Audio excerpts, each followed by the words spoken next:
안녕하십니까, 모터TV 제임스입니다. 여러분 반갑습니다.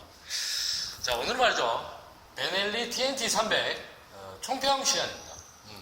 베넬리 TNT 300 재원부터 한번 알아보겠습니다. 일단 엔진은요, 병렬 2기통 순행 4스트로크 엔진입니다. 갑자기 왜 4스트로크냐? 2스트로크가 아닙니다. 근데 배기음은 꼭 2스트로크 느낌이 살짝 나요. 이게 좀 옹옹거리는 게 있어요. 원래 2기통은 그냥 푸당탕탕 해야 되는데 좀 이게 뭔가 이렇게 옹 하는 그런 소리가 들립니다. 2기통입니다. 2기통 4스트로크 일반적인 엔진입니다. 그리고 배기량은 300cc고요. 그다음에 압축비가 12대 1이에요. 이 제원표를 우리가 굉장히 신뢰할 수 있는지는 모르겠지만 한국에 있는 베넬리 코리아 홈페이지 상에는 분명히 12대 1로 되어 있습니다. 이게 MT07은 11.5대 1이에요. 이게 MT07보다 더 높은 압축비를 가지고 있습니다. 압축비가 높으면 결국 고성능 엔진이고 고급률을 요구하는 엔진이다, 이렇게 볼 수도 있거든요. 근데 쿼터급에 이렇게 고압축비라는 게 좀 아이러니하지만은 일단 제원상에는 12대 1로 되어 있습니다. 최대 마력은 38마력 40rpm에서 나오고요. 토크는 2.7kg per 미터 9000rpm에서 나옵니다. 그리고 또 왜 자꾸 나노라 그러지? 뉴턴 미터. 뉴턴 미터입니다. 뉴턴 미터. 28 뉴턴 미터라고 되어 있어요. 그게 이제 결국 2.8 또는 2.7kg per 미터 이렇게 보시면 돼요.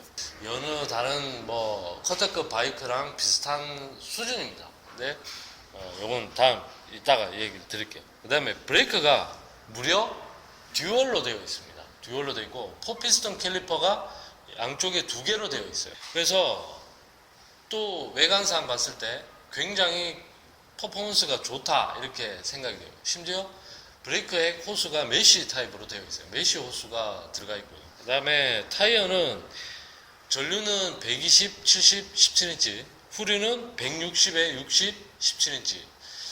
쿼터급에 160 사이즈 타이어가 들어가 있어요. 이것도 보기에 굉장히 고성능 지향을 한다, 이렇게 볼 수도 있고요. 동급의 어떤 MT03 모델은 140 사이즈가 들어가 있습니다. 공차 중량이 183kg입니다. 공차 중량이란 말은 운행 가능한 상태, 웨이트라고 보시면 돼요. 이게 오일 다 들어가 있고 운행 가능한 상태로 만들어진 상태, 연료, 엔진오일 다 들어간 상태. 183kg. MT07도 180kg대거든요. 그러니까 MT07하고 무게가 비슷하다 보시면 돼요. 그러니까 쿼터급 치고는 조금 중량이 좀 나간다, 이렇게 보시면 돼요. 일단 제원은 여기까지고요. 타보니까 제일 먼저 딱 체감되는 게 알려진 대로 독특한 배기음을 가지고 있어요. 저는 본 적이 없어요. 이런 배기음을 가진 2기통 쿼터급 바이크를 본 적이 없습니다. 굉장히 특이했고요.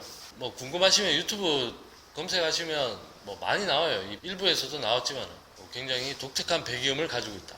묵직해요. 묵직하고 부드럽습니다. 다르게 얘기하면 좀 잘 안 나가요. 출력이 낮다, 이렇게 볼 수도 있고요. 요거는 이 출력에 대한 문제는 개개인마다 틀린 거죠. 크게 느끼는, 이게 출력이 좋다고 느낄 수도 있고 좀 낮다고 느낄 수도 있고 사람마다 틀린데, MT03하고 비교하면 MT03보다는 출력이 떨어져요. 뭔가 느낌이 일정하게 제어를 한다는 느낌을 받았어요. 그 이상이 없습니다. 배기음만 들었을 때는 사람이, 이게 배기음도 독특한 배기음이 옹옹거리면서 이게 어느 정도 초반에 이렇게 운행을 시작하면 웅 하면서 이게 빵 터지겠구나. 사자가, 맹수가 웅크리고 있다가 빡 하면서 이렇게 포효를 빡 할 것 같은 느낌. 웅크리고 있다가 빵 이렇게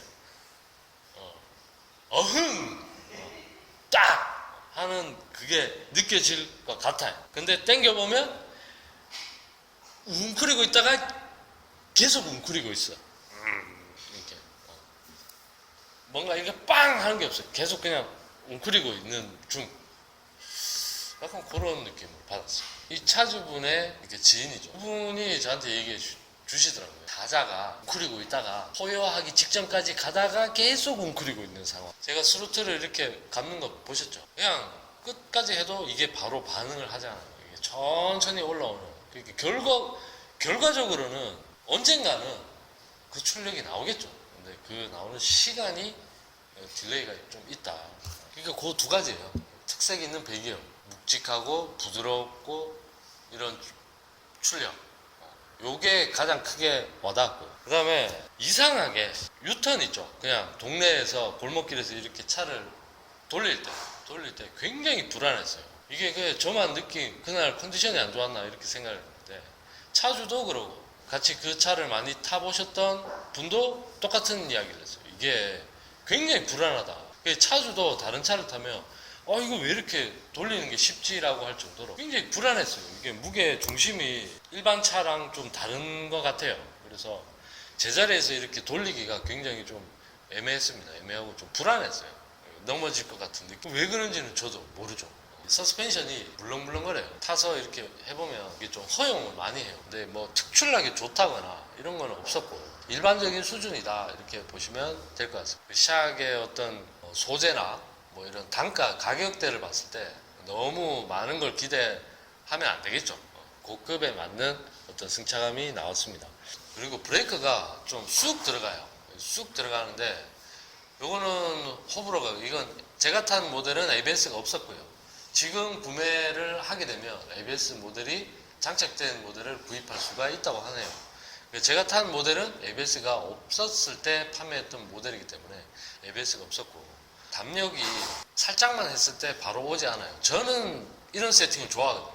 이게 쑥 들어가요. 들어간다는 것은 이게 미세하게 조절이 된다는 거예요. 그러니까 담력이 바로 오는 차들은 1, 3, 5, 7, 9 뭐 이런 식으로 조절을 할 수 있다면 얘는 1, 2, 3, 4, 5 이렇게 깊숙하기 때문에 약간 처음에 이렇게 하면 이거 쑥 들어가니까 브레이크 안 듣는 거 아닌가 이런 생각을 하는데, 거기에 이제 적응을 하게 되면 자유롭게 조절이 되는 거죠. 약간 그런 느낌을 받았어요. 이렇게 쑥 들어가면서 요 안에서 브레이크를 약간 풀거나 약간 더 제동을 더 하거나 이런 제어가 쉬웠다. 브레이크는 괜찮았어요. ABS가 없다는 거, 그거는 좀 단점이 될 수 있죠. 마감이 좀 안타까웠습니다. 좀 전체적으로 좀 안타까운 바이크.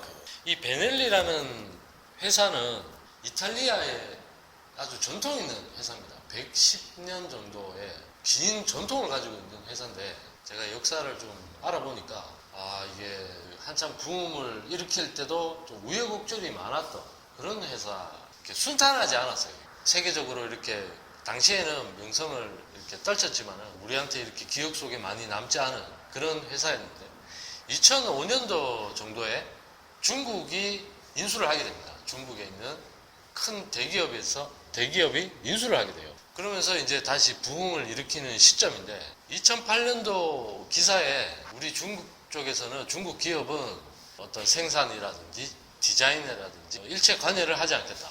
우리는 자본만 지원할 뿐이다 라고 했지만은, 제가 TNT 300 모델을 봤을 때 베넬리에 일괄했는 것 같지는 않아요. 중국 쪽에서 많이 개입이 많이 됐다는 느낌을 받았고요. 일단 디자인을 봤을 때 어떤 철골 프레임은 어떤 회사에서 본 것, 리어 샥이 우측에 이렇게 돌출되어 있는 것도 모 회사에서 많이 봐왔던 것들, 어디선가 많이 봤던 것들이 많이 눈에 띄었어요.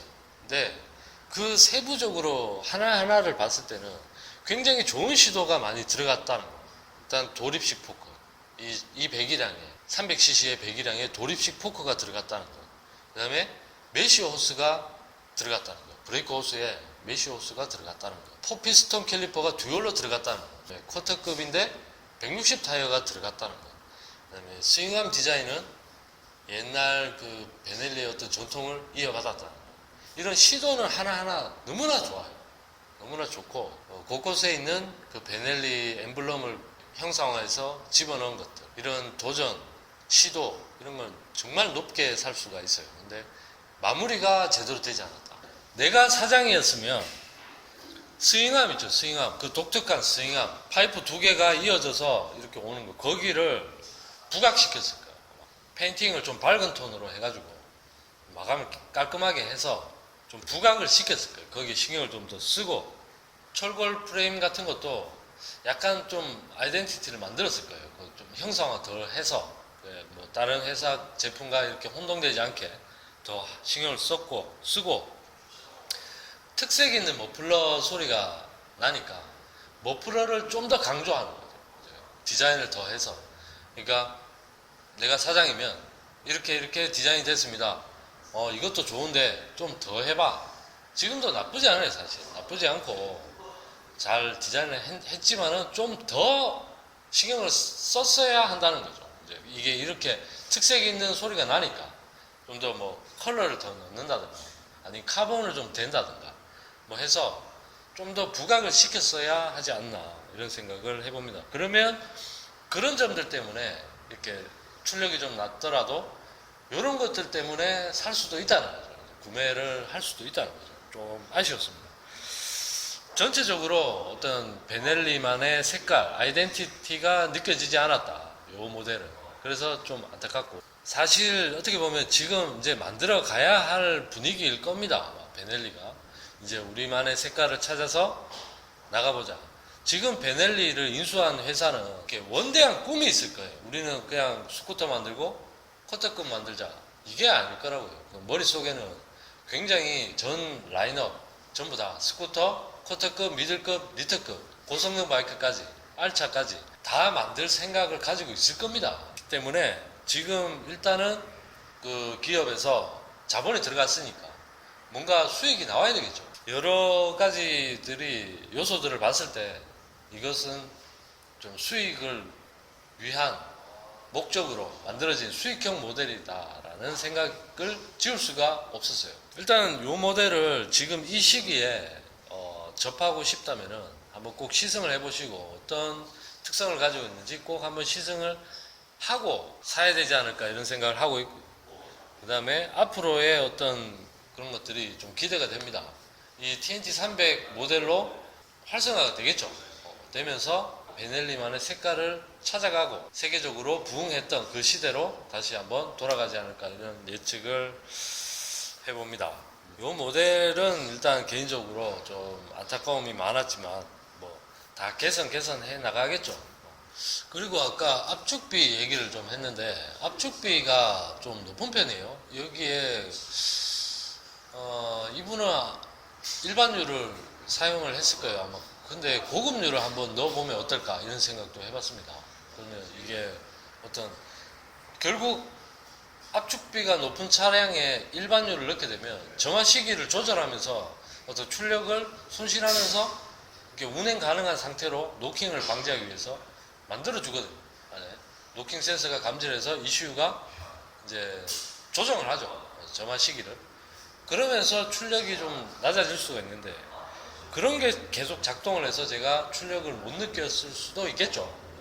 혹시 이 차량을 운행하시고 계시는 분들은 고급유도 한번 사용을 해보시는 게 어떨까 생각이 듭니다. 자, 지금까지 베넬리 TNT 300 모델에 대해서 알아봤고요. 다음에는 더 재밌고 유익한 내용으로 찾아오겠습니다. 지금까지 모토TV